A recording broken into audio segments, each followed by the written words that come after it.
Welcome back, everyone, to episode 10 of Just a Couple Thoughts. The Big 10. The Big 10. The Big 1-0.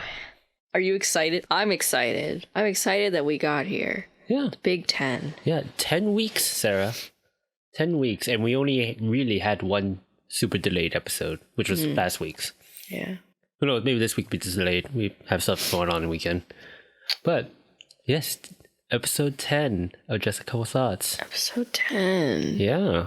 Wow. We did it. We committed. Yeah, we committed to 10 straight weeks. I mean, I don't really do anything. Well, you're half of this podcast. Yeah, but I don't edit. I don't set up. I just come here and I sit down and I talk to you. Sarah, you need to keep up the illusion that you help out on this podcast. I made the thumbnail. That's true. And you made the icon. I made the icon. You're the art director of this podcast. Yeah, it's a very important role. Very important role that I play. Yeah. So, episode 10. It is. Do you have a topic for today? Just want to make sure. I have something I want to bring up, but that's later. Yeah. Yeah. So first we do recap, and we actually have plenty of recap this time around. Really? Yes, mostly due to our friend Ying Yang First. Really? Yes, he's commented on most of the videos. No way. Yeah. Hey, what's up? So on episode 2 of Just a Couple Thoughts, you remember the robot sex and regular sex.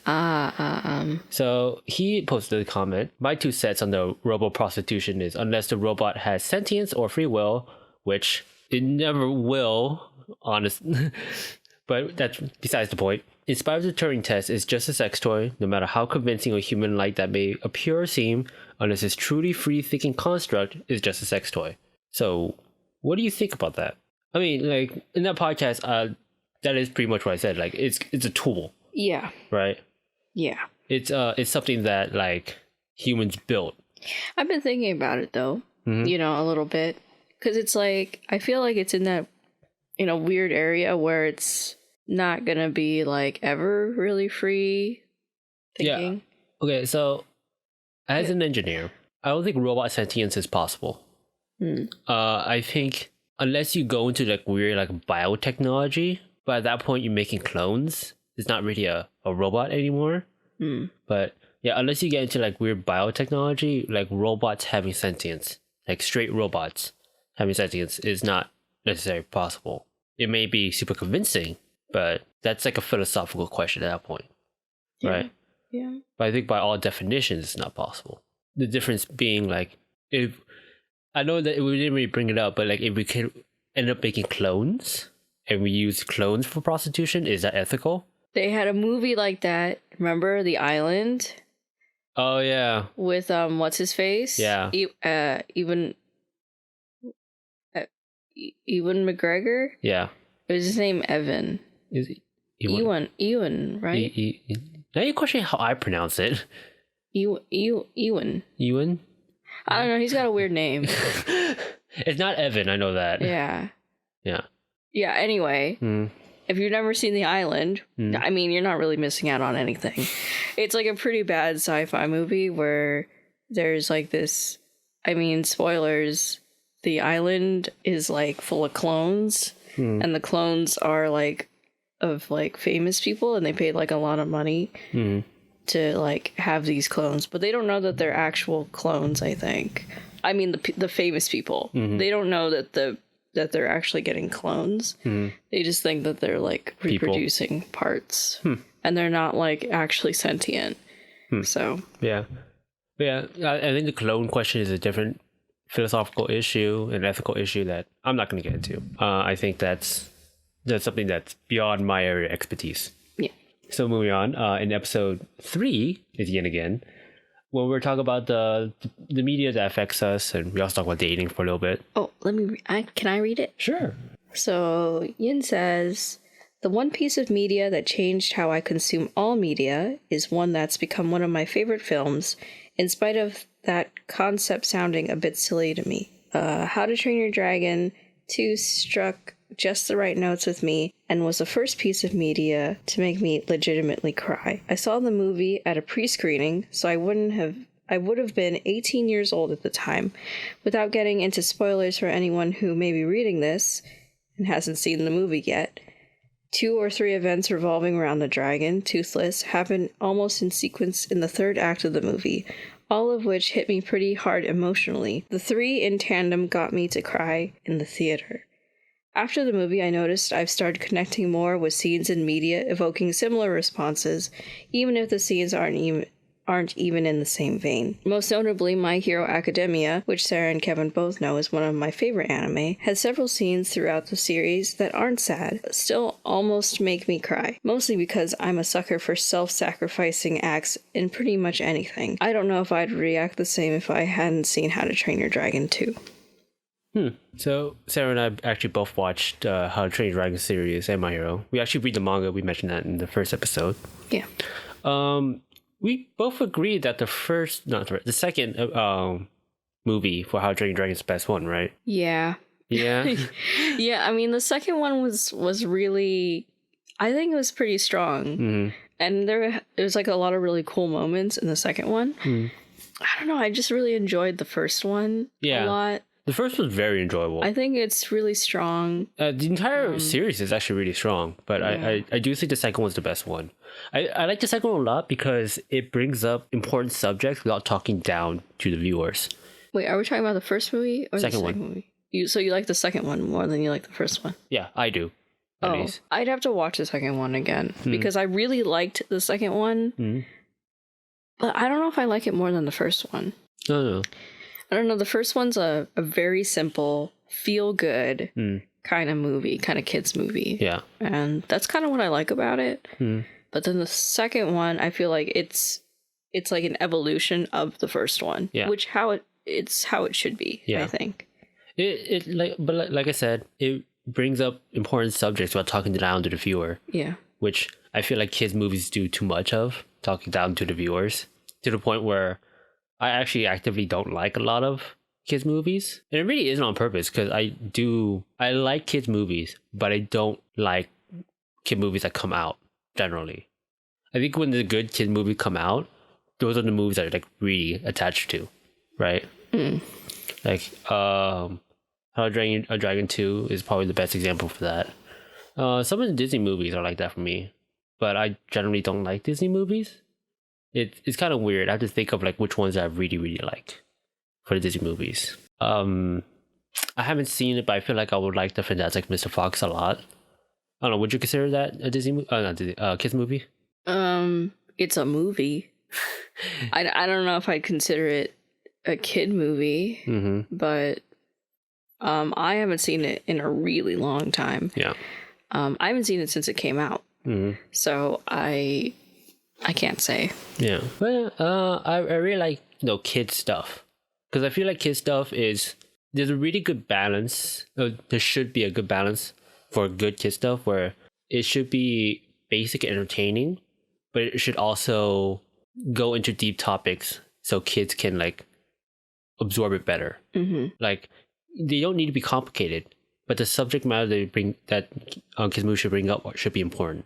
I think it's also interesting going back to Yin's post, right? I think it's interesting that How to Train Your Dragon 2 was the movie that really made you feel that way.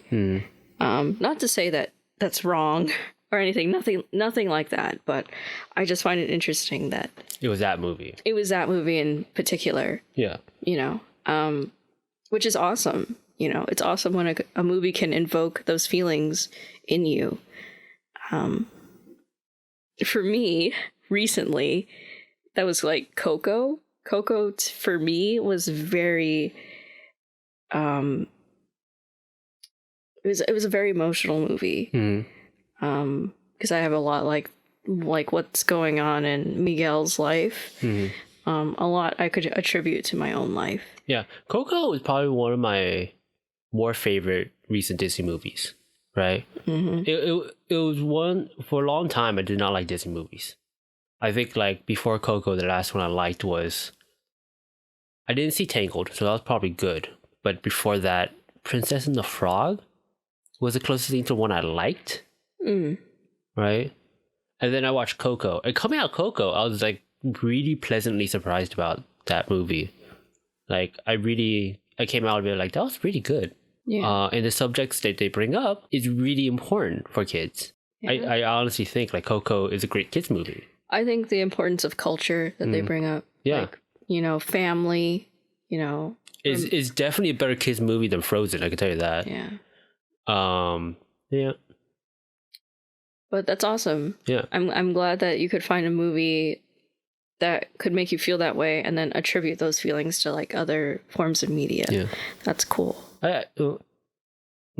No, but now to bring it up, like it is kind of weird that it was that movie, because I think for the pieces of media that really affect me, when it comes to like at least kids movies, are movies that I can relate to more, right? And I don't know if like you can relate to How to Train Your Dragon 2 more than other kids movies. Maybe you could, and that's why it affected them more. Mm-hmm. But like when I think of like, oh, the kids movies that really affected me is ones that I can solidly relate to.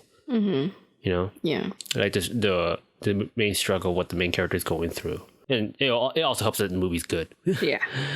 So the next comment is from Kipes on episode 6. He just says, "Oh, hi, Mark."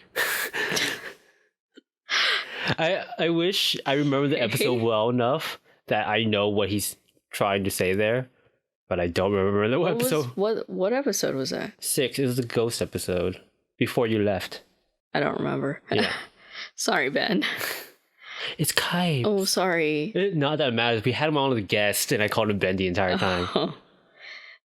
Sorry, Ben. So, and then to our latest comment, it's from our Endgame podcast. Yeah. So it's also from Kipes. Me and Pam, should be Pam and I, but whatever. Yeah. Both enjoyed the image fade in when you started the podcast. That's when you were talking and thanking both the guests first. I actually did that before. If you remember in episode 2 when we talk about robot sex, I did that before when I basically gave a trigger warning for because we delved into like very sexual things in that podcast. Yeah.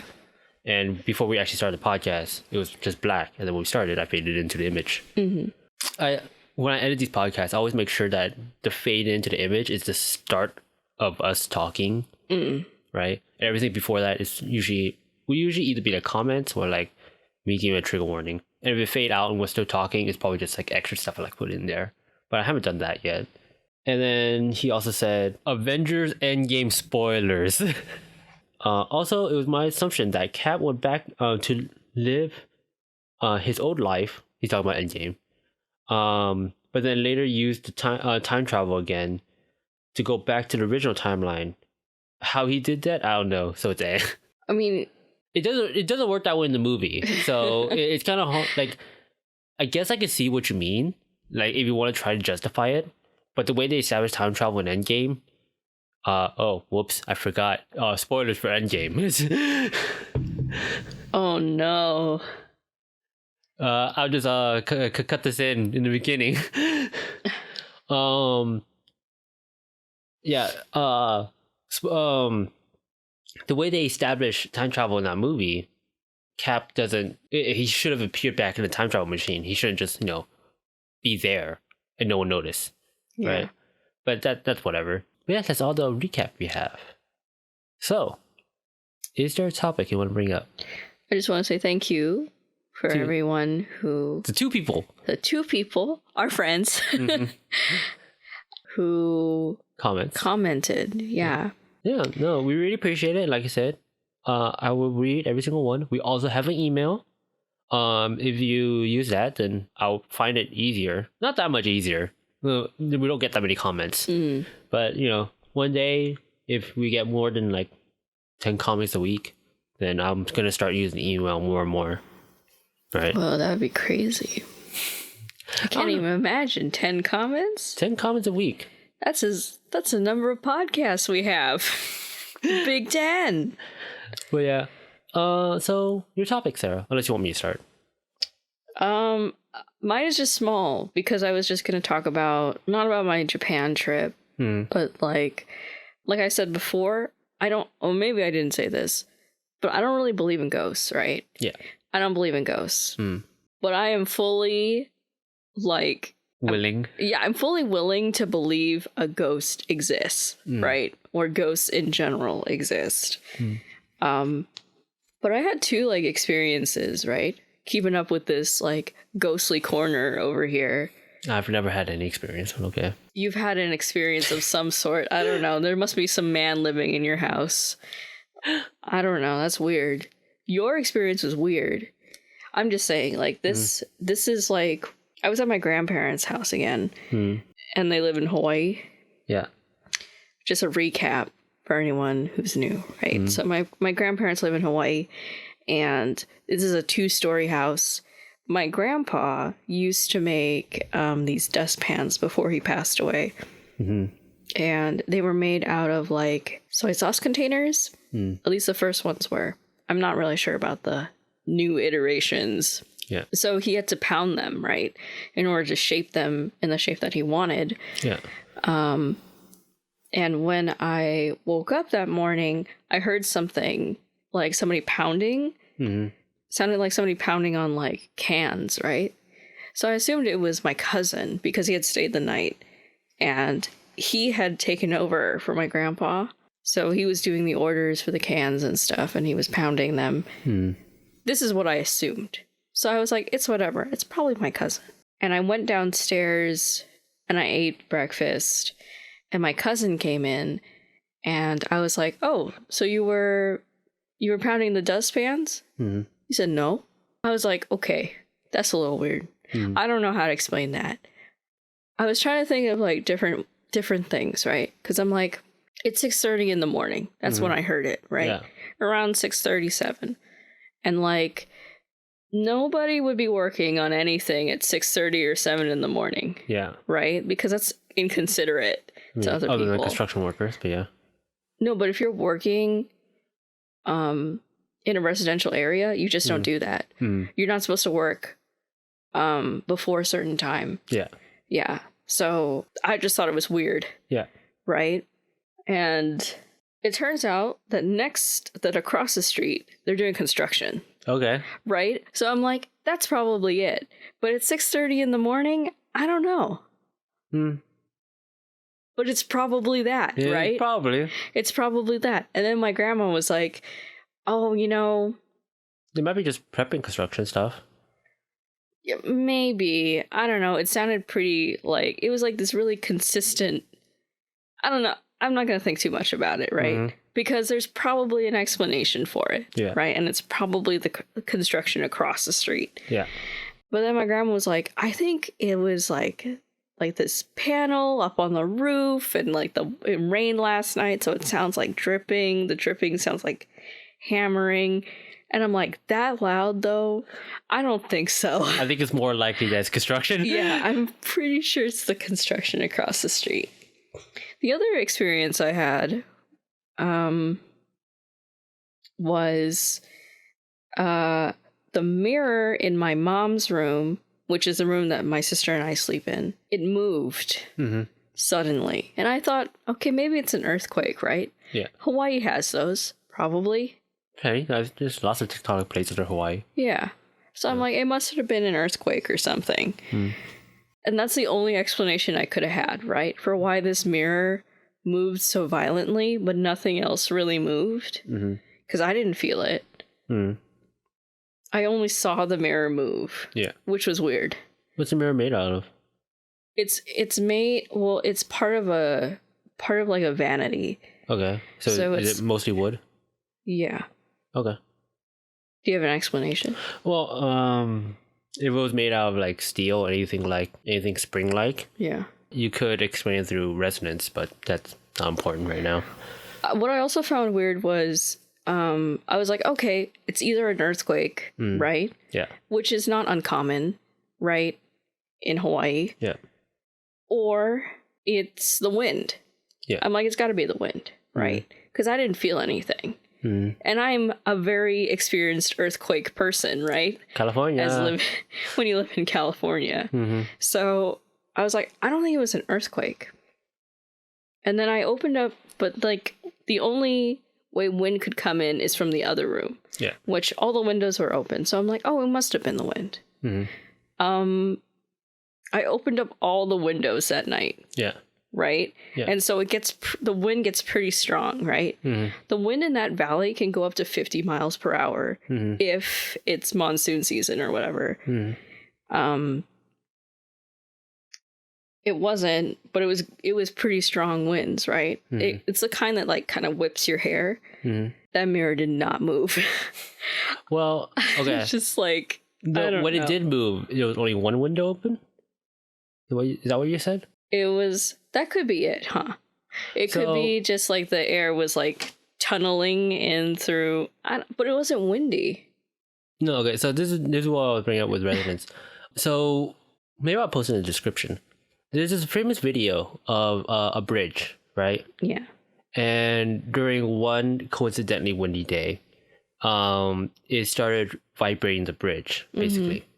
So there's this thing in mechanics called resonance, where if you get a certain frequency of vibration, it causes the vibration to grow to the point where it will just keep moving and moving and vibrate more violently until the thing breaks, unless it's acted upon by outside force. So an example of that is there's this old bridge, and because that wind caused the bridge to vibrate in a certain frequency, it caused resonance.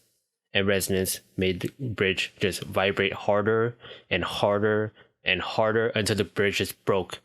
And you could see the video, like it literally just like swings, right? Mm-hmm. And then it's funny because it's just this one dude's car there, and then and you just see the entire bridge just like snap. Yeah. Wow. Yeah. Actually, I'll bring up the video. I'll just cut it up. So there you go. With that said, though. Resonance is very rare to happen in nature. It's super rare. Can I just comment on that video for a second? Sure. Because it's a very, if you haven't clicked on the actual link to the video, I'm going to describe it for a second. There's an old timey, it's almost like silent film-esque video. There's like, it's 1940s. Like, yeah, it's like titles to the video. It's so hilarious.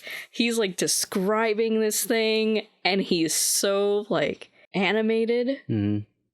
There's people are just calmly walking away from this swinging bridge. Well, it's because for resonance to build up that much, especially on a huge thing like a bridge, it takes a long time.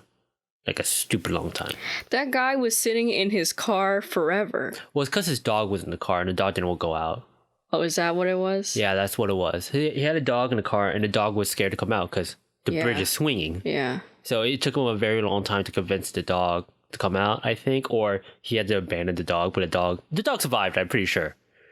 I'm pretty sure the dog survived and it just came on its own. Oh, I was going to say, I'm like, why is that guy like he just calmly is walking off this bridge and it's like really moving. Yeah. So it takes a very long time for resonance like that to break. Mm-hmm. But when it happens, it's very hard to stop, especially when the wind's consistent like that. So that's why they have plenty of time to evacuate the bridge. It's a pretty entertaining video. It's a historical thing. Yeah. And it's the only reason I know that is because it's important engineering. Resonance. Mm-hmm. Is important whenever you build anything, because resonance can happen anytime. It will break anything. It doesn't matter how strong you build it. It will break anything if you don't have your resonance points high enough. Oh, really? Yeah. Yeah, but with that said, resonance is super rare to happen in nature. So I'm not going to say that happened to you where the wind was just perfect and it was hitting the vanity at a perfect speed that caused resonance in the vanity. But then it wouldn't stop, right? It wouldn't stop unless the wind slowed down or sped up. Oh. Yeah. Someone just try to stop it by itself. So anyway. Yeah, that's why I said resonance is super rare. Anyway, that was my maybe not so paranormal experience. Mm-hmm. Okay, it's one of those things like I wasn't there. I can't explain it. But like it sounds interesting. Yeah, I mean, like, to me, it sounds like a whole lot of, I could explain that, right? I could explain the mirror thing with like, oh, maybe it was an earthquake and I just didn't feel it.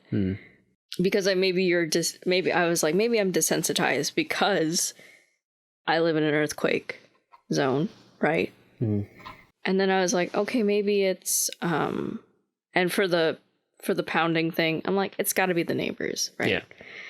Yeah. Yeah, but for that mirror thing, that was the only thing I was just like, I don't know what that was. Yeah, I'm not really sure what it was exactly. Yeah, I'm not sure either. Like that could have been an explanation, but yeah, the wind hitting at a perfect speed. But to me, it just sounds like even I don't think that's the case. To me, it just sounds like an earthquake. Yeah, but you can hear an earthquake, right? For the most part. Yeah, because you can hear things shake before the earthquake actually happens. Or the hard part actually happens. Yeah. Or when even you feel a little one, you feel like you can hear the rumble a little bit of the earthquake. And I was like, maybe somebody hit the wall, right? That was another explanation that I had. Yeah, somebody hit the wall really hard. But I tried pushing against the wall and nothing happened. So I don't know. Kind of bizarre. Yeah, I'd like to know if there was an earthquake at that time. Maybe I'll look it up. So is that it? Yeah, that was it. I just wanted to bring you to my paranormal corner. I actually brought it up at the time. And I'm curious what you think about this topic. So the topic I want to bring up is fandom gatekeeping. So in case you don't know what that means, gatekeeping is a term that's used a lot in certain fandoms. For instance, I wouldn't say I'm like an active member of the Shin Megami Tensei fandom or SMT. But SMT has a severe problem with gatekeeping with certain people, where they would say like, you're not a true SMT fan unless you played all these games. Or like, oh, you've only played SMT 4, or you've only played the Persona games. I see, right? Or even like Persona even has that, where like, because Persona 5 was so popular, like you're not a Persona fan unless you play 3 and 4 or 2 and 1. God save your soul. But yeah, like I can say like I did play at least 90% of the SMT games. Right. And I played all the Persona games. But even I won't like gatekeep like that. But I'm interested in what you think about gatekeeping in fandoms. Because like even though like I say I wouldn't gatekeep like that, I'm guilty of it sometimes. I am. Yeah. 100% with Pokemon. I can't stand people who are just like, you know, I only like Gen 1 Pokemon. Gen 1ers. I can't stand it. It's so annoying. But that's an interesting case of gatekeeping, but yeah. Yeah. I mean, that's the one that comes to my mind. But I won't necessarily say the same thing to people who like Digimon. Yeah. You know? Because it's like, I feel like it's a little harder to keep up with Digimon for some reason. Like, not really. It's just not as popular. Yeah. So, but like, I don't say anything to people who like don't keep up with Digimon or whatever, because I don't. So if it's not relevant to me, I guess I just won't. I just don't care about it. Yeah. I mean, another example of gatekeeping, it's a Star Wars fandom, right? Where they like, you have to watch the original 3 films, and I don't mean like any re-release. I mean the original 3 films, not right? The special editions or not the like re-releases. No, the original one. But yeah, like gatekeeping is weird for me. Like a case of gatekeeping that I have, which I'm not saying they're not fans, but it does kind of annoy me, is the Yakuza games. Right? Because I've been a fan of the Yakuza games ever since when Yakuza 3 came out. And when Yakuza 3 came out, I'm like, oh, I'm interested in these. And I played pretty much all Yakuza games except 6, which is the latest one. Mostly because I haven't played 5. So I at least played all of the Yakuza games. Except those 2. And it kind of annoys me that Yakuza 0, and to a certain extent Yakuza 6 brought this new wave of fandoms to Yakuza fandom, that it's kind of like, you guys don't understand the roots. It's so hard. Pretentious. It's so hard for me not to be like a gatekeeping asshole or like pretentious about it. Because the problem with the Yakuza games for me is that they're very centralized in Yakuza movies, right? They're all inspired by like Yakuza and like Japanese gangster movies. So if you don't get the origin of it, at least get it. Like, I haven't seen a lot of Yakuza movies, but I at least get them, right? It's kind of hard to get like a full experience of Yakuza games. You know what I mean? Yes. So, okay. I think that one's a little bit arguable. Like, I mean... No, I'm not saying like you aren't getting experience of it. Yeah. But it's kind of hard to like truly appreciate some aspects of the Yakuza games. I'm not saying that for the later ones. I'm mostly saying that for Yakuza 1 and 2. Okay. Yeah. Right. Because 1 and 2 are very rooted in that. Yeah, it's super rooted in that. 3 and 4 is where it gets a little bit silly, and 5 and 6 is when it gets like, all right, let's have some fun. Yeah. Right? 5, 6, kind of like 0 is super fun. Yeah. 0 is all about having that fun factor. Yeah. The Yakuza of the Dead. Oh yeah. Yeah, that one's all about the fun factor. Yeah. Right? And they're perfectly fine games. Don't get me wrong, I enjoy all the Yakuza games. Right? Even the Yakuza of the Dead one, because I'm not super critical about games as I am with like movies. I enjoy all the games. But for me, Yakuza 1 and 2 is super important.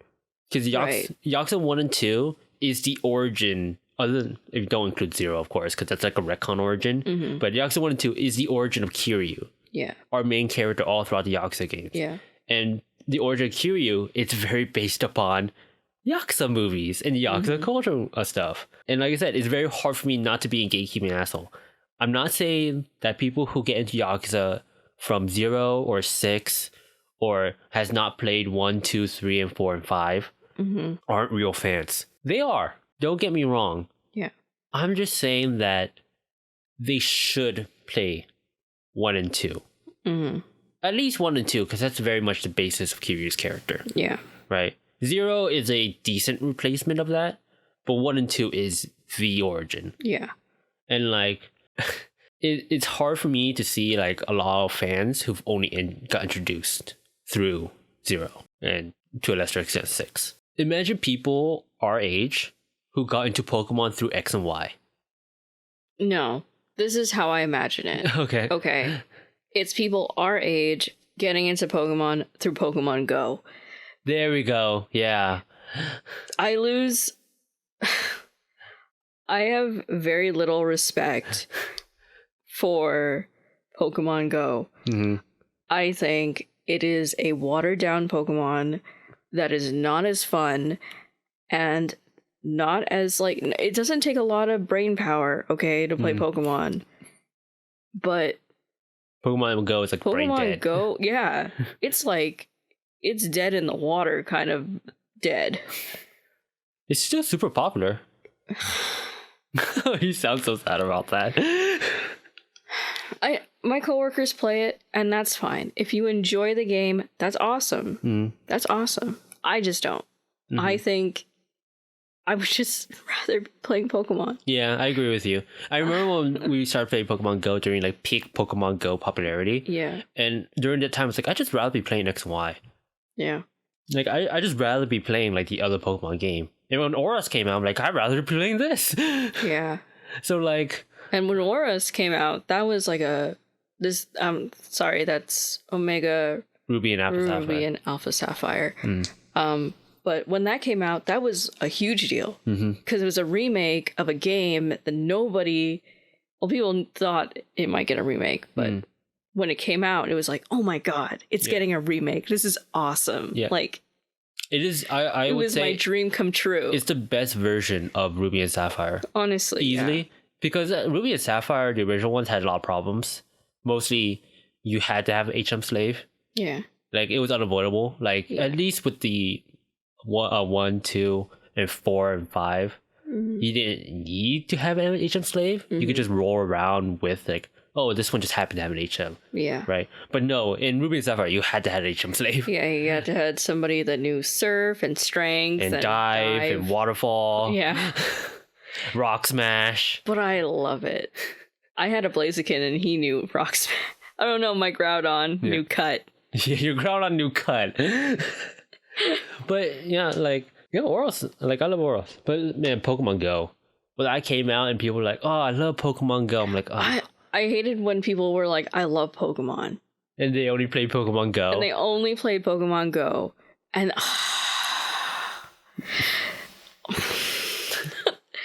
It just makes me so mad. Like I can at least understand where you're coming from, right?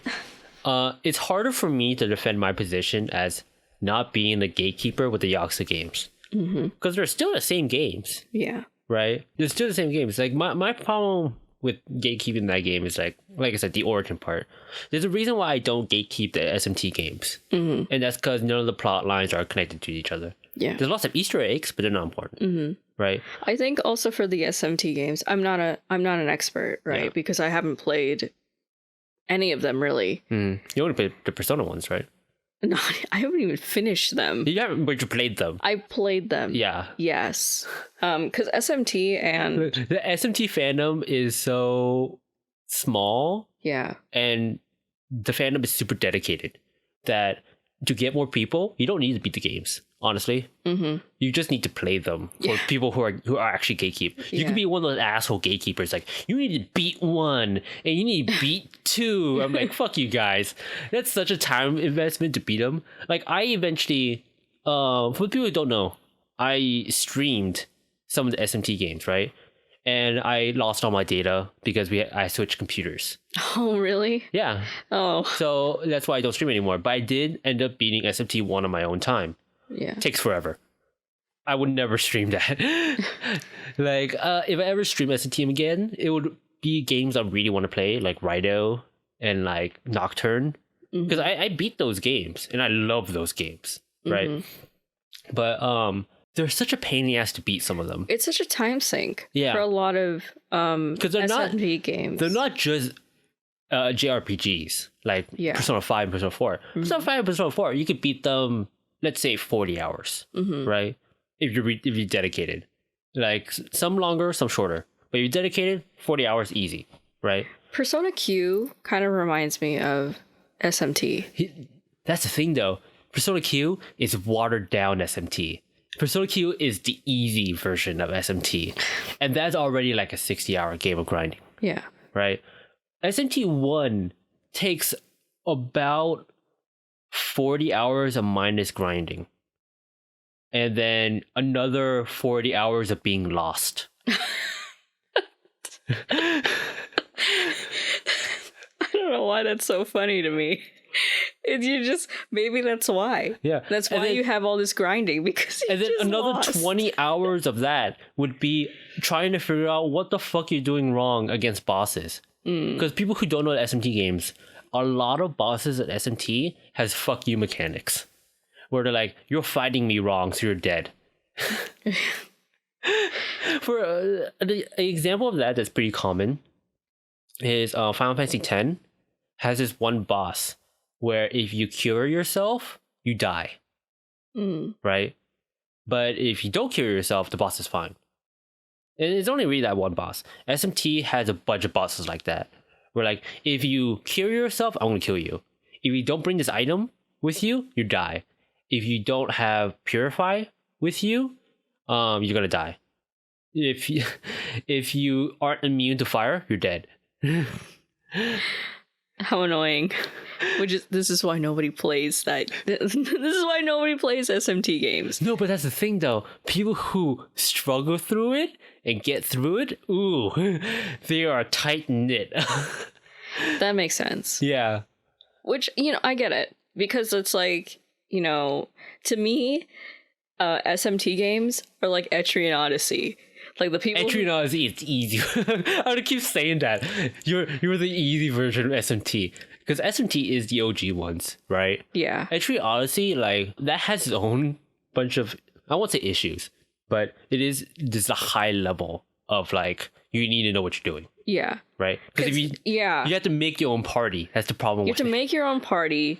Make your own map. Make your own maps. Yeah. You have like almost no gold. Yeah. You're just like, what am I doing wrong? Yeah. Okay. If you go in there blind and you make the wrong party, you lose. Yeah. Yeah. I've gotten past the first floor, but there's it's almost embarrassing how bad I am at Etrian Odyssey, because I refuse to look anything up for almost any game unless I am stuck. for example, I was stuck in Kingdom Hearts. I don't know if I've mentioned this before, but I was stuck in Kingdom Hearts for almost like 5 years because I didn't know that I was done with the jungle level in the first one, Tarzan's level. Yeah, well, in the first Kingdom Hearts, unless you know like the pattern of how words get cleared, it's kind of hard to tell. Like, did I just beat this world or not? Yeah, because you're like all the gorillas gather or whatever, and you close the thing, and you're like, okay, so did I couldn't even remember. It was that forgettable. Like, literally, if you play Kingdom Hearts 1 and you leave the room after you beat the boss, and you come back and you miss the scene where Sora used the key to unlock the world or whatever, then you don't know you beat the world. Straight up. Yeah. Because you need to see that scene. And if you don't, if it doesn't get across your mind, like for some reason, because some people are like tunnel vision with some things, where you don't get across your mind, like Sora just needs to open the key and you're done. Yeah. Right? If that doesn't get across your mind, then you don't know when you beat the world. Yeah. Right? I'd like to think that's my excuse. The funniest example for that is the Alice in Wonderland world. Oh, yeah. Because the key is literally the dude's mouth, right? The door handle's mouth. Yeah. And you literally point the key in there, and then you beat the world. But, like, you can't tell. It's not like you meet up with Alice again, or, like, you beat the Red Queen in the plot line, right? It's not like, especially if you haven't seen the movie, right? Where, like, oh, you might think, like, oh, I need to beat the Red Queen, and I beat the level, right? Yeah. Because you have a boss fight with the Red Queen, but you don't usurp her or anything like that. And like, so it's just like, oh, here's the key, and then you beat the world. Nothing else happens after that. I'm just saying, it was an embarrassingly long time before I was like, because I was wandering around. And you just never get back to it. Yeah, I was just like, was wandering around, and I'm like, whatever, I don't know what's wrong. I don't know what I'm doing wrong. I'm going to come back to it later. Yeah. 2 years later, I come back. I still don't know what I'm doing wrong. 2 more years pass by. I come back, and I'm like, I could have left this whole time. Yeah. I could have just hopped on the gummy ship and left. Yeah. And then I beat the game. Yep. And then I was just like, man, I feel like really dumb. It took me almost 15 years to beat this game. And then I'm playing Kingdom Hearts 2, and like one of our like mutual friends or something was like talking like mad shit about how I play this game. And I was like, I don't want to play this stupid game anymore if everybody's going to be really shitty to me. So Kingdom Hearts isn't a hard game to play though. It's not a hard game to play. That's what he was saying. He's like, it's not hard. And I'm like, well, no, it's the thing. It's not a hard game to play. And because it's not a hard game to play, you just play however you want, honestly. Unless you play on Critical or Proud, right? You play on Critical or Proud, you can only play it one way, really. Yeah. Especially on Critical. Well, that's not true. You have to know what you're doing, right? Yeah. If you play on Normal, you're fine all the way through. You can play however you want. Proud, it's a little bit less forgiving, but you can technically play however you want. And in Critical, you have to know everything. You have to know most things. I won't say everything. Like, I went into Critical blind, and the only time I need to look things up is against the data bosses. I didn't even all the extra shit. I didn't even know there were levels in Kingdom Hearts. Really? I didn't even know. I didn't really think about it until I saw it. I'm like, oh. I leveled up. I just saw skills, and I'm like, oh, different skills. I can use that for different stuff. I see what you mean, though, because it's kind of arbitrary how you get skills in Kingdom Hearts. Because you get them by leveling up, yes. But you also get them from beating bosses, right? Yeah. So it might be like, oh, I just need to beat bosses and I'll get skills. I assumed that, like, yeah, I was just like, maybe if I just go through the game, I'll just pick up a skill somewhere. Or maybe because it had been so long since I had played the game that I had forgotten. Yeah. But it's honestly one of the most embarrassing things for me as someone who's played a game. I don't know. It's just very embarrassing. I actually have my own embarrassing story about Kingdom Hearts, though. Because in Kingdom Hearts 1, I remember getting that right when I got the PS2, right? And I remember I got that. I got Dynasty Warriors, because I love the Dynasty Warriors games. Yeah. And I got a bunch of other games. I don't remember that. I got Monsters, Inc. That was my first game for the PS2. Oh, Monster Rancher. I had Monster Rancher, too. cool. Yeah. And also, I was playing the games, right? I was like really into Dynasty Warriors because it's so easy. I was a kid, right? And Monster Rancher, I'm like, oh, monsters. And I put in Kingdom Hearts, and I knew nothing about Kingdom Hearts, right? And I started playing the game. And on the first level, on Destiny Island, where the Heartless attack, I got lost. I did not know where to go. Right? I was like, because you were supposed to go to the island part where you meet Riku, right? But I always went into the shack, went up the stairs, and exited and go into that area. I literally took the stairs. I never jumped on top of the roof. Oh, you're supposed to go to the tree thing? No, I did all that. No, but you have to jump on top of the roof to go through. Oh, yeah. Because if you go in the shack and go up the stairs, it won't let you through. Really? Yeah. Oh, yeah, huh? Yeah, it will block the door for you to get out. Yeah. So I was just confused, like, where am I supposed to go? So literally, I was like, I don't know where to go. So I stopped playing the game, and I returned the game. And then it wasn't until... You were so frustrated with the game. No, like, this is a shitty game. It wasn't even though it was a shitty broken. game. It wasn't even though it was a shitty game. I was just like, I'm lost. I'm not going to beat this game. So I just returned it. It was like, because it was back when GameStop took returns. Yeah. And it was actually a decent deal back in the day. So I had a bunch of games I beat and I was never going to play again. So like, all right, I'll put this in the pile. It wasn't until like 2 years after that fact, I was like, and I just thought about Kingdom Hearts again. I was like, oh, I guess I could have jumped that. So I bought the game again. I literally bought the game again like 2 years later, put in my PS2, because I still had the PS2, and beat the game after that. That's pretty funny. Yeah. That's pretty funny. It's just like, this game is like... I know you weren't thinking this, but it's like, I just think it's funny if you were like, this game is broken. It won't let me go and beat the game. Yeah, I'm returning it. Yeah, I literally returned the game. So I think that was the only game that I got super stuck on. Mm-hmm. And I just like gave up on it for a while. Because I think like there's been games I looked up guides for. Most people. I did that for Ace Attorney. I don't think I ever did for Ace Attorney. Oh. I think I done the thing where like you just power through it. Oh, and you just like, I'm guessing, I don't care. I've done that. Guess but I never for every single piece of evidence. Yeah, but I've never like used a guide. Oh, really? Yeah. I did. Yeah. I mean, that's probably the faster way. If you're going to cheat and do the entire guess, you might as well use a guide. Yeah, but yeah, I use guides. I used them for a couple SMT games whenever I got like super lost. I use it for new game pluses to optimize shit. Like I have my own personal Persona 4 Golden guide because it's a new game plus optimized guide. So I have as many free days if I want. See, I don't... The thing about, like, Persona games, for me, is I don't like the time limit. It's very workable in Persona, though. Yeah.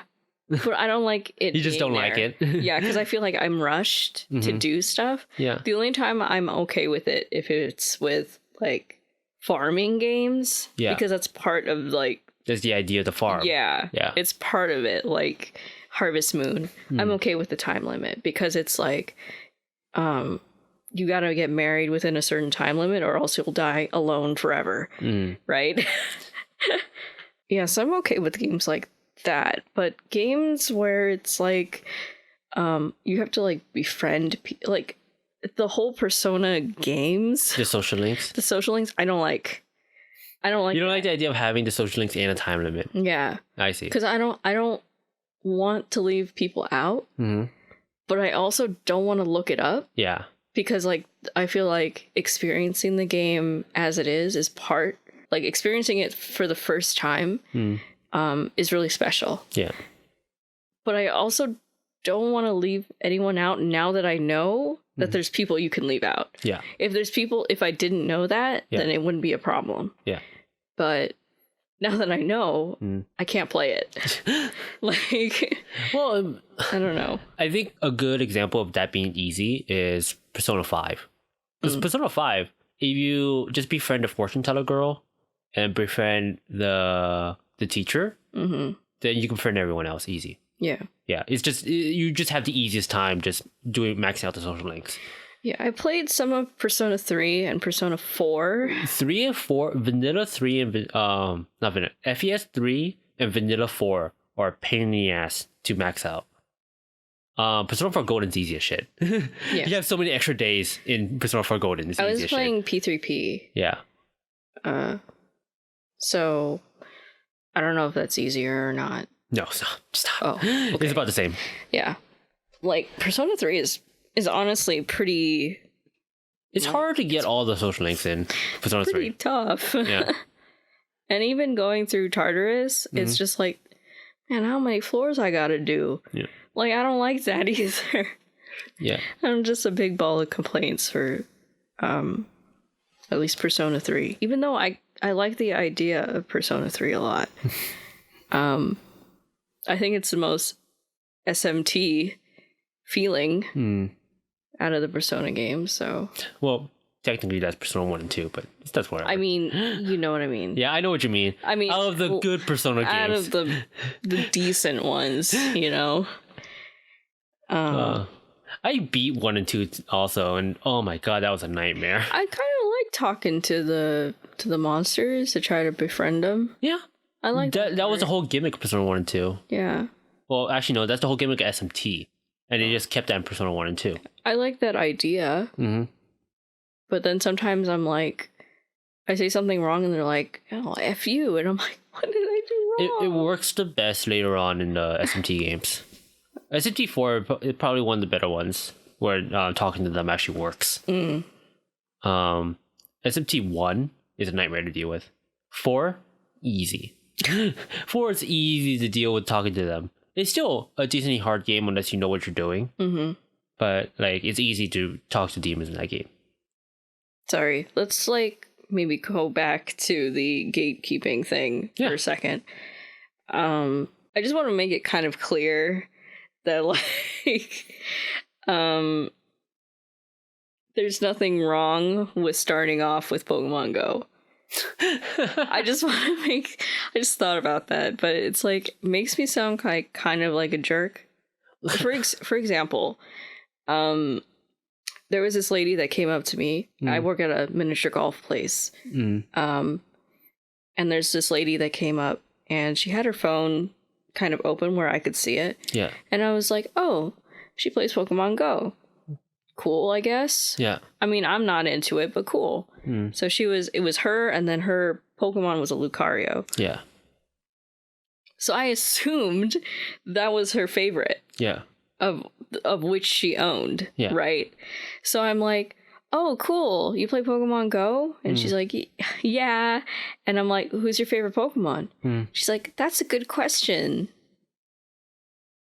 And she just didn't know? Yeah, and she just didn't answer me. And I'm like, okay. Great.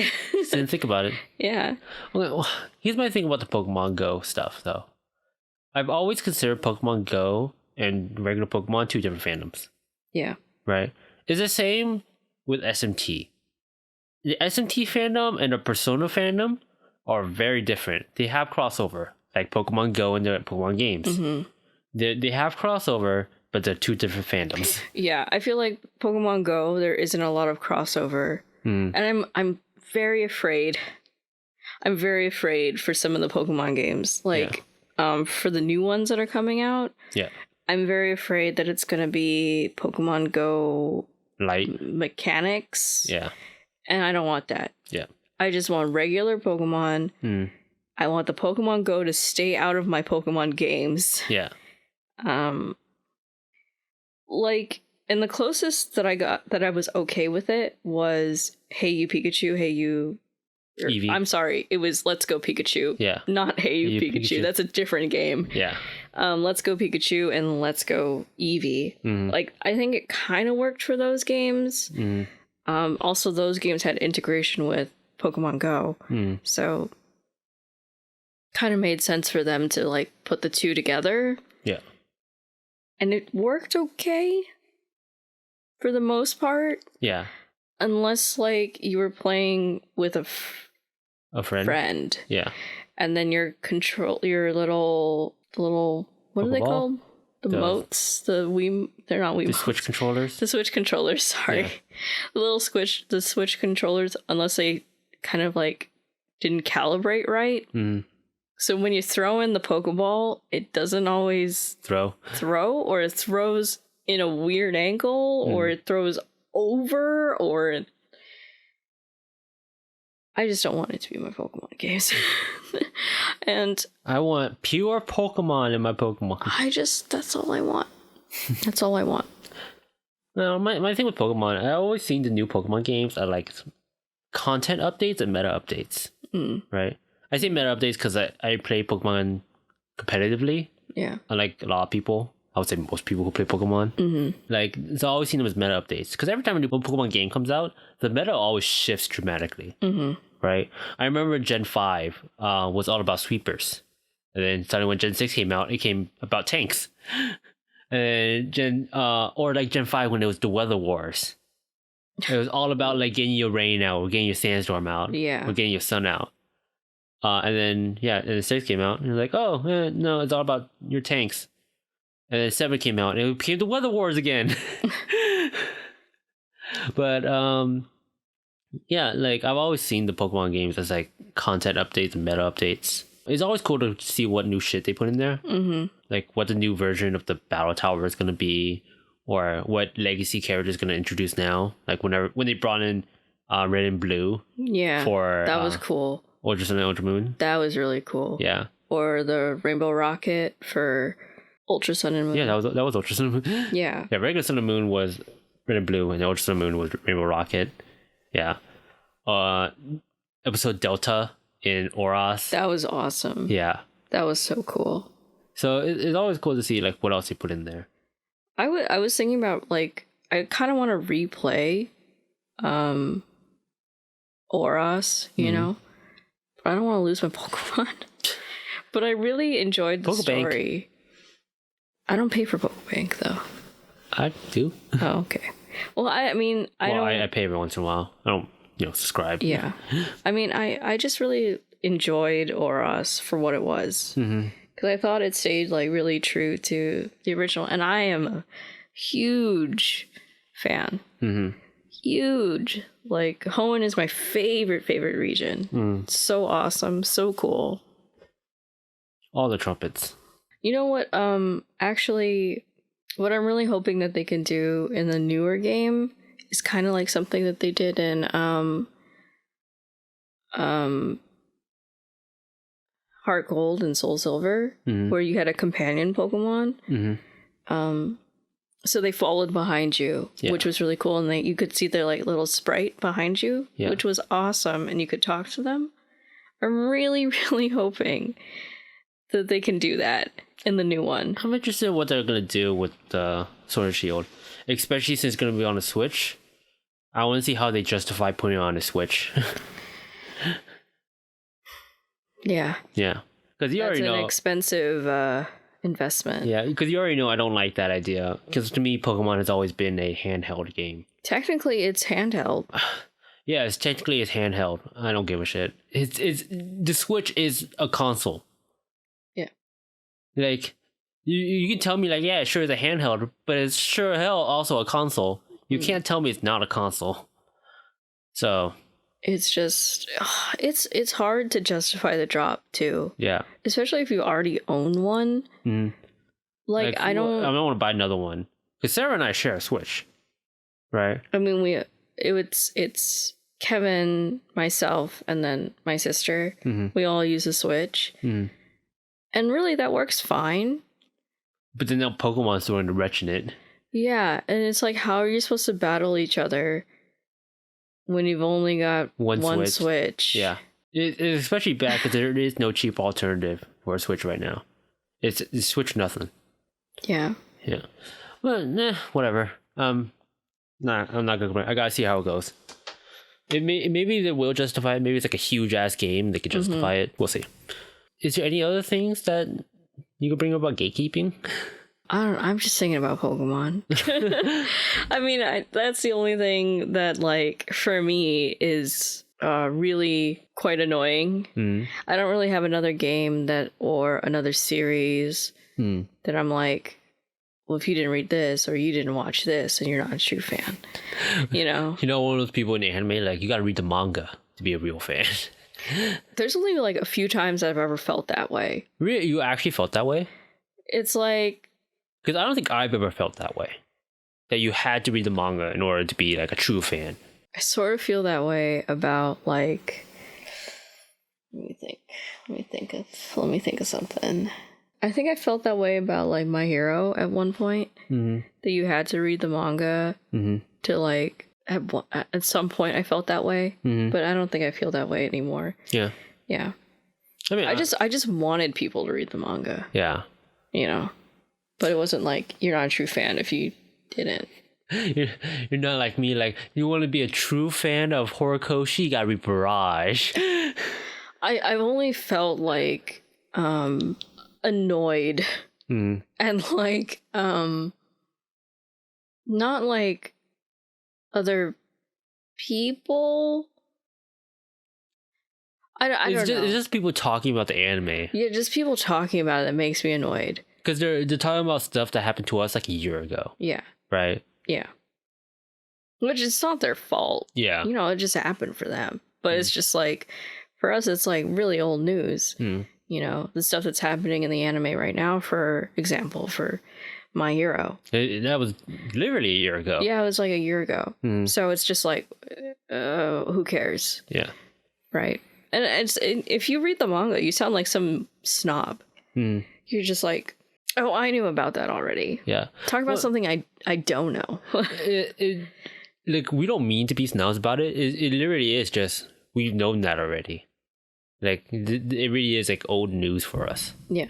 So, like, yeah, we were interested in that like literally a year ago because that happened to us a year ago. Yeah. And that's just the consequence of having an adaptation like that. Glad you're enjoying it, though. Yeah, no. Because we enjoyed it when it came out, so I'm glad you are.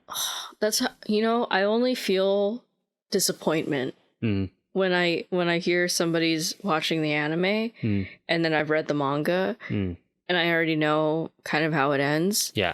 Or what's happening. Yeah. And it's not good. And you're just like, oh, man. They're like, I'm excited for season 2. And I'm like, don't be.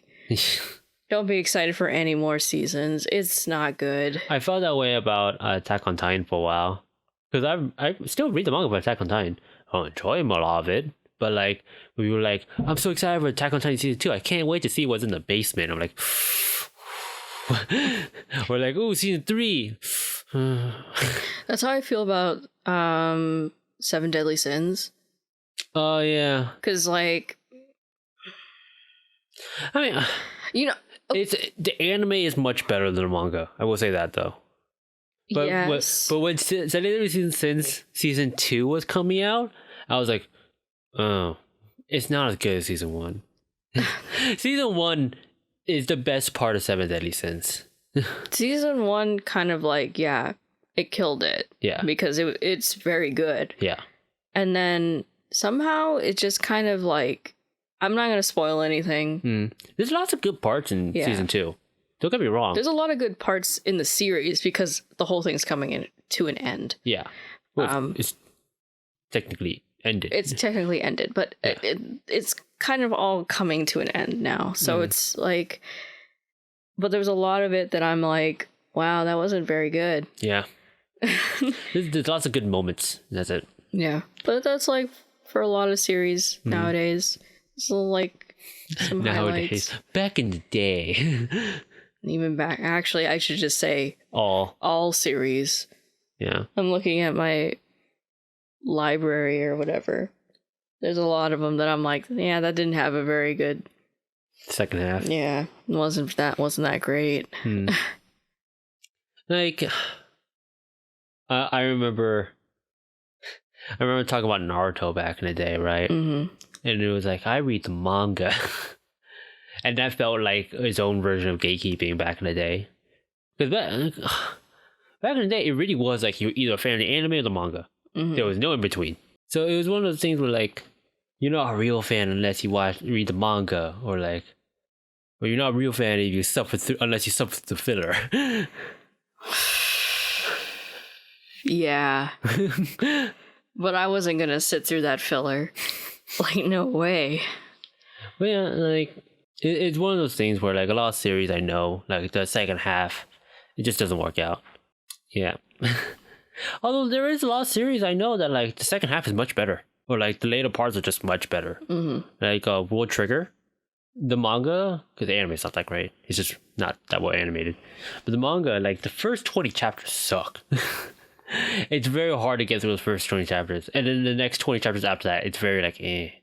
But the instant the invasion starts, it gets good. It's so hard for me to recommend that series sometimes. And I really, when I recommend World Trigger, it's for people like, I need someone else to talk about the series with. You know, one series that I would rather much watch the anime over the manga, or read the manga, is Blue Exorcist. Season 1 only. Okay? Only watch season 1 if you're gonna even think about reading it, because I am all caught up. And I'm telling you, do not read this manga. Okay, it is so bad right now. This is not even, I don't feel like this is a wrong opinion. Okay? It is so bad and so ridiculous. I don't know why I'm still reading it. I'm already so invested in... I think you're one of the few people who prefers the season 1 over the manga. Because it's so stupid. It is so dumb what is happening in this manga right now. Because a lot of people don't like the first season, or a lot of people who read the manga don't like the first season of Blue Exorcist. Yeah, I can understand. At the time. Okay, at the time, I totally get it, right? I totally understand why you would not like it. However, this is the reality that we live in now. And the reality that we live in is that Blue Exorcist sucks. So, I would much rather have any of the events that happened in season 1 that was not canon to the actual manga than have anything after that. Anything that we have now. I would much rather just not have that. Might be a controversial opinion, but who is watching and reading Blue Exorcist anyway right now besides me? I don't... I'm sure there's lots of people out there. Why are you doing this? Why are you like me? It's like me. I still read fairy tale. Why? For those of you out there, I absolutely hate fairy tale. Oh my god, I hate that manga. The anime is fine because at least you get to see cool action shit, right? And the music's good. Oh, the music's great. I love fucking the bagpipes in fairy tale. And the theme songs, oh my god. Okay. But the manga's awful. And I still read it. The manga's done, and I still read the sequel series. I read Fairy Tale in Space, Horikoshi's other... No, Horikoshi. Hero? Hero. Mashima Hero. I still read Hero's other series, Eden Zero, and that was also awful. Can I just spoil a little bit of what's happening in Blue Exorcist right now? Go ahead. I know nobody cares. No one who's watching We're gonna get a comment. Sarah, I cared so much. No one cares about what's happening in Blue Exorcist right now, except for me and other people who are reading it, right? And I know the people who are listening to this do not care about Blue Exorcist. However, I am going to make you care so much about this series that you're not going to want to, that you might maybe want to read it, but don't read it. Okay? Because, like, Blue Exorcist, if you don't know, is a story about a half-demon baby, or no, a half-demon guy and his brother. At one point, he was a baby. Yeah, at one point, he was a baby. But a half-demon guy and his brother. And the guy's name is Rin. That's our main character. And the other guy, his brother, his name is Yukio. And Yukio is the biggest piece of shit in all of anime history, and I hate him. Oh, man. He is the worst character that I have ever had the displeasure to read about. I mean, I could probably think of worse, but go ahead. There's probably way worse, right? Oh, easily. Easily. Way worse people. But I really hate Yukio. He is so selfish. He is so self-centered. And he is a really awful brother. He's like hates Rin, even though Rin is nothing but nice to him. Rin literally does nothing wrong in the series. He does nothing wrong to Yukio, and yet Yukio is like... Rin does nothing wrong to anyone. The only wrong thing he did was maybe get mad at his dad, and then his dad died. Yeah, that's it. Yeah. So he only killed somebody. He only made them vulnerable enough to get possessed. But who cares? Who cares if your dad gets possessed by Satan and dies? Honestly, that was Satan's fault, but whatever.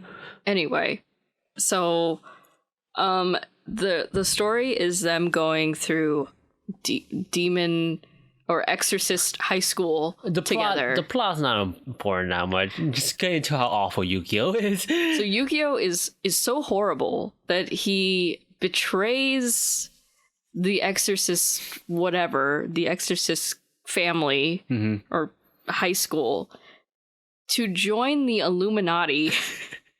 I love hearing you talk about Blue Exorcist when you have no context of the other parts of it, because it's like, oh, demons, yeah, exorcists, yeah, devil possession, okay, I guess. For Illuminati, what? It gets even more complicated than the Illuminati, because then you add in clones, and then you add in Satan's clones, and then clones for Satan, and then you learn that maybe Yukio has powers, and then it's quickly shot down that he's not that special.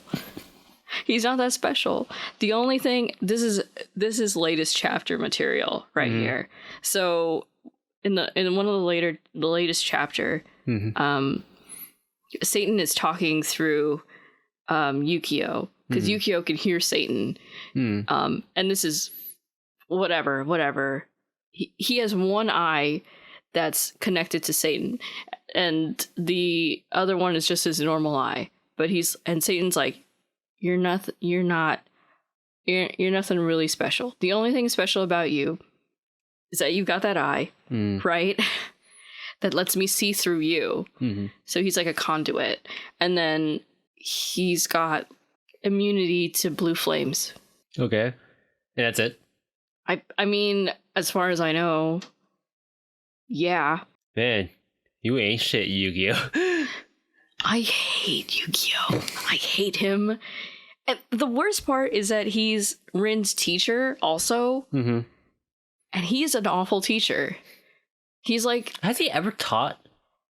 He just tells his brother that he's pretty much like... He's like good for nothing, useless. It's all because of you that dad died. No, but seriously though, I'm trying to think back to the anime. He did teach classes. Okay. He was a teacher. Okay. He grades papers. I was wondering, like, did he actually teach anything? Because I don't remember him teaching anything. I hate him. I can't stand him. I can't. Every time he shows up, I'm like, I wish they would just kill him already. So that's my little rant about Blue Exorcist. About Blue Exorcist and why you shouldn't watch it, or watch season 1, even though everybody says it's really bad. It's honestly better than anything else, honestly. It's honestly better than what's happening in the manga right now. If you're comparing Yukio and Rin working together and like putting aside their differences to defeat Satan and close the Gehenna Gate or whatever. Yeah. As opposed to Rin getting killed by Yukio, getting resurrected, like being reborn as Satan, sort of, but not really, going back in time with Mephisto to see there's time travel in this shit. To see his past self, to see his past self being born from his actual mother, and how it anyway. Yeah. And then like Yukio joining the Illuminati in order to defeat his brother. It's garbage. Okay. All of that I just said right now, garbo. But season 1, not bad. Not bad compared to garbage, you know? I'm sorry, I got off topic. We all get one, Sarah. We all get one rant. You just know now that I will have one rant in the future. Please do not read Blue Exorcist. It is garbage and not worth your time. Yeah, your PSA from Sarah. You want to end it there? Yeah. Probably. Well, thank you, everyone, for joining us for this episode. Just a couple thoughts. I'm sorry that all we talked about was anime and games. Anime and, yeah, like the thing we always talk about. Well, in terms of gatekeeping, the fandoms that we're mostly interested in is anime and games. Yeah. So, I mean, like, I like movies a lot, but I wouldn't call me like part of a movie fandom. Yeah. Yeah. Yeah, so. But leave a comment, actually. If you have your own instances of gatekeeping, like if you were a gatekeeper at one point, or if you were subject to gatekeeping before. Because gatekeeping to me is like an issue, more or less, for some fandoms. You know what? I've actually had an instance where somebody I had a similar experience where somebody told me that I wasn't, if you're not a true gamer. Okay. Right? That's a great example of gatekeeping. I've had that experience where someone's like, fuck this podcast is going a little bit longer. Or that's a great example of gatekeeping. Yeah. You're not a true gamer, or you don't really like anime right? Like, I've had that experience where I told somebody, I like to play games, and they're like, what games do you play? This is when I was like in high school. Yeah. And I told them, well, I like playing like Pokemon, I like Harvest Moon, I like Animal Crossing, you know, I like to play pretty much like I think I liked Kingdom Hearts maybe back then. And he's like, those aren't real. Those aren't real games. Fuck you. He was like, no, I mean a real game. Like don't you play like Call of Duty or something? Fuck you.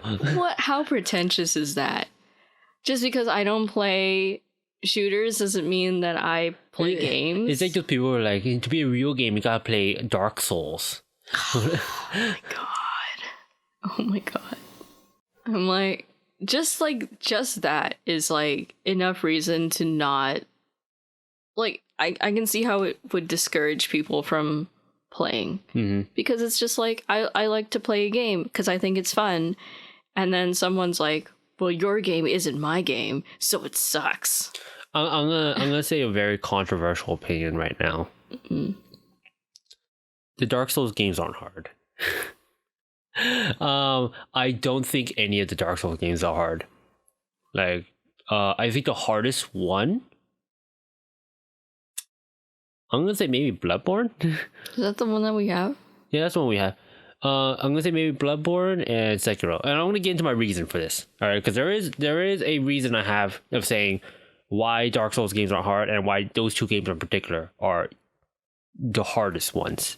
And even then, I'm not gonna even say those are hard. It's because Dark Souls is mostly a game of trial and error. There's not a lot of things in Dark Souls that's very execution heavy. It's recognizing patterns and adapting those patterns. And you can argue like that's the hard part, but there's nothing that's like execution heavy in terms of like this is actually hard to do. Or like there's nothing that's too much about strategy where you have to think a lot. It's more of like I recognize what he's trying to do and I know what to do now. And just repeat that over and over and over again. Yeah.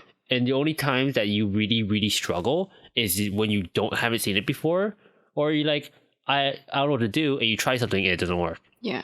That's my issue with people saying like, oh, Dark Souls is super hard games. I don't think it's that hard. It's a lot of trial and error. What's hard maybe is like beating it in one go or going deathless. Yeah, that's hard. But at that point, like you're adding on top of extra challenges of like actually beating the game. To beat Dark Souls is not hard. You can grind out Dark Souls 1, 2, and 3 if you want. You can grind out Bloodborne if you want. Sekiro, you actually can't do that, which is why I think that's kind of hard. Bloodborne actually has some stuff that's actually hard to do, right? Because there's specific timing for all their parries. Because there's no block in that game. You actually have to shoot to parry things. So there's actually specific timing you have to do, and I think that's kind of hard for people. Is that why I suck at that game? I didn't know you could do that. Oh no! Oh no! Yeah, and there's actually like combos you actually have to think about in that game. There's combos in Bloodborne and Dark Souls also, but generally they're not hard to do. So, I feel like Sekiro too is like the punishment for there's a punishment for dying so often. Yeah. Which is why I think it makes it so difficult. I mean, there's a punishment for dying in Dark Souls also. You lose your souls, which is like you're experiencing currency. But it's not like you can't grind that back up, right? I don't think those games are that hard because it has that grinding factor, right? If you're not good at adapting at patterns, you just grind it out. You know what game I thought was really hard? What? The Twilight Ghost Hunter thing.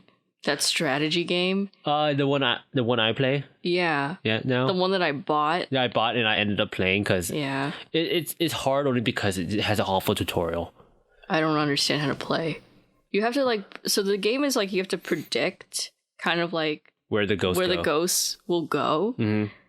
Okay, imagine this. Imagine you're playing Fire Emblem, but you move all your units at once, and they move all their units at once. Yeah. And they move at the same time. And you pick the square where you attack. Yeah. And if they land in that square, you hit them. But if they don't land in that square, you don't hit them. You don't hit them, and you might cause damage. Yeah, which then costs you money. Yeah. So it's very hard to get used to that game. It's honestly not that hard of a game.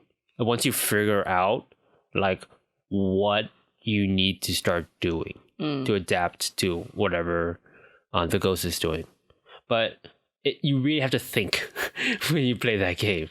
So what would be a hard game for you then? Something that's super execution heavy. Okay, fighting games I think are hard because you actually have to practice that game.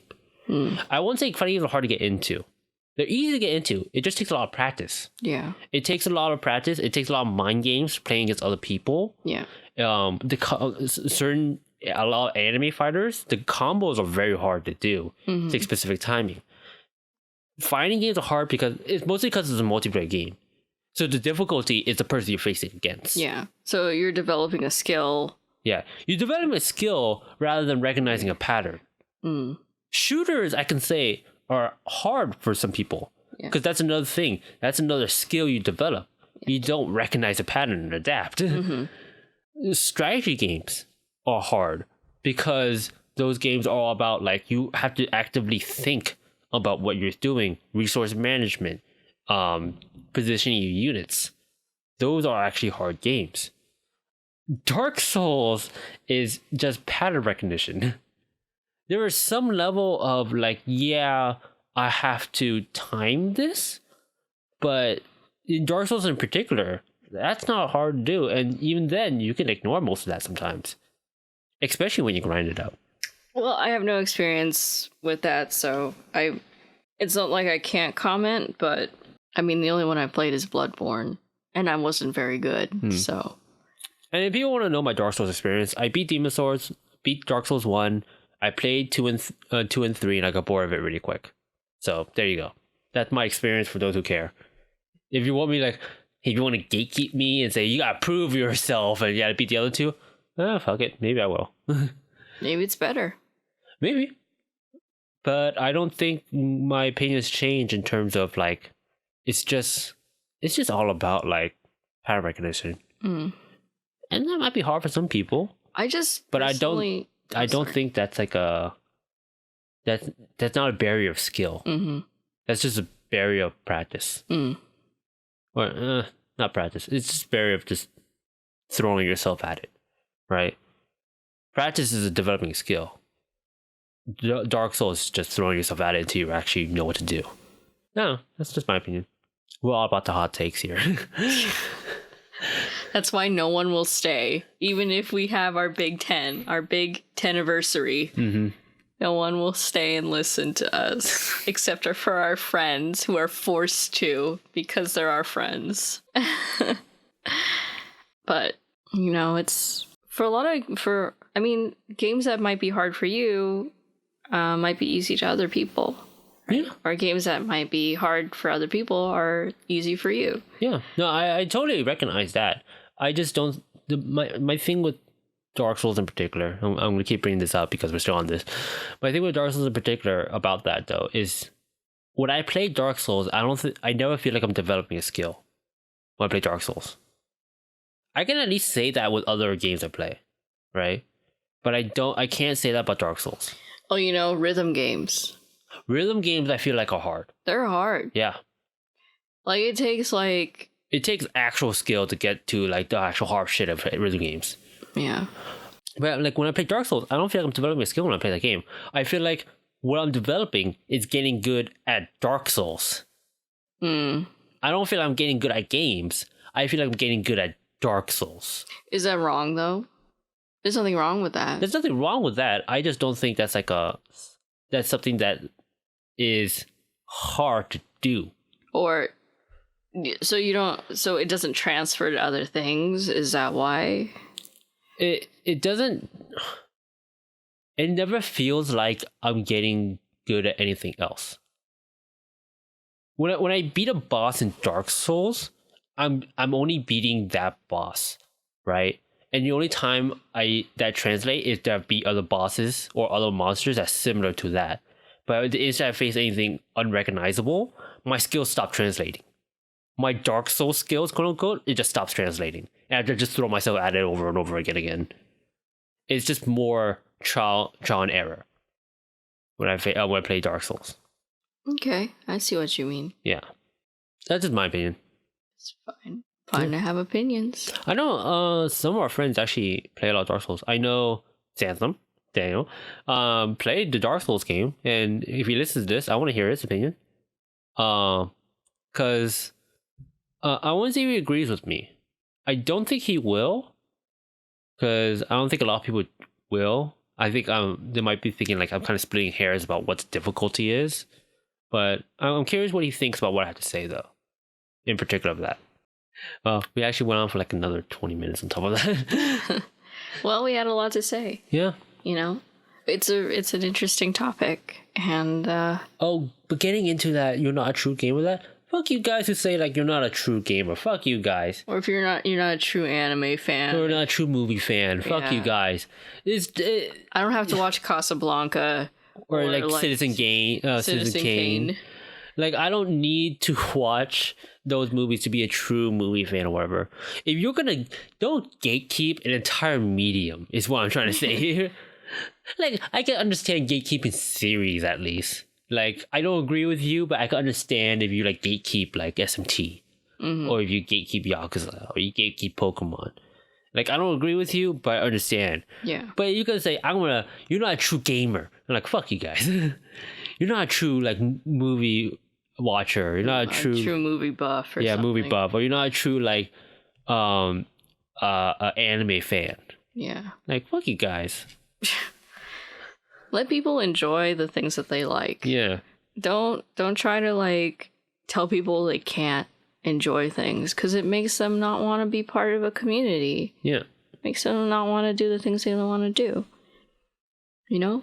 If they want to play, Plants vs. Zombies in 2019, or Angry still a good Birds. Game. Yeah. Still a good game. I still like Plants vs. Zombies. If they want to play Angry Birds or whatever in 2019, that's totally fine, and it's totally up to them. I just think it's messed up if you just tell somebody that they're not into the things that they like. Yeah. Who are you to decide whether or not somebody, is a true anything? Yeah. With that said, though, I think this is where we should end it before we go on too long. Yeah. And it's past our bedtime. Very much so. So, thank you for watching episode 10. The Big 10. Of Just a Couple Thoughts. I should remind you, it's the Big 10. Yeah. You know, like, since we've been doing this for 10 episodes now, I absolutely feel comfortable saying, share this with your friends, everyone. Honestly, because now we're getting to the point where, like, okay, I feel like I'm comfortable doing this now. Right? So share this with your friends. It might not be the most professional podcast. And we only talk about certain subjects, and not every podcast is for everyone, but we really want to, like, spread this around and get more people talking to us, at least. Yeah. You know, I've had people ask me what our podcast is about. And, like, people are like, some people that I've talked to, they're like, do you guys talk about, like, couple stuff or romance advice? And I'm like, not really. Well, I mean, we do, but... We do every once in a while. It's one of those things where, like, okay, to give a couple of advice, we have to have people watching us. Yeah. So it's like, well, otherwise we're just talking about us. And that's not helpful for everyone. Yeah, that's kind of boring. Yeah. I think. So, like, if you want a couple of advice, email us. Like I said, just share it around. We talk about anything and everything. And if you comment, we will talk about whatever you want. Yeah, we'll talk about it. Yeah, and if you want couple advice, we are a real life couple. So it's not just we're not just faking it. Yeah. It's real. Yeah. So, like, shoot us a question if you really want couple advice. Yeah. We will give it. I love talking about things that people bring up. Yeah. So it's really cool, and I'm really glad that people support us. Yes. Yeah. And next episode, I will have our podcast up on podcasting sites. Really? Yes, because I said to you before that if we're able to do this for 10 episodes, I will actually make a podcast, an RSS feed, basically. Wow. So you can actually listen to us through stuff like Podbean and Castbox, or maybe I'll put it up in Spotify and SoundCloud. Although Spotify and SoundCloud is more of a pain in the ass to do. But at least the major podcasting sites, I'll get that up and running. Then we'll be official. Yeah. Wow. So, with that said, thank you for listening, and we have been your resident couple. Thank you for listening to episode 10, everyone. Thanks for this journey. Yes. 10 episode journey. Big 10. Bye, everyone. Bye-bye.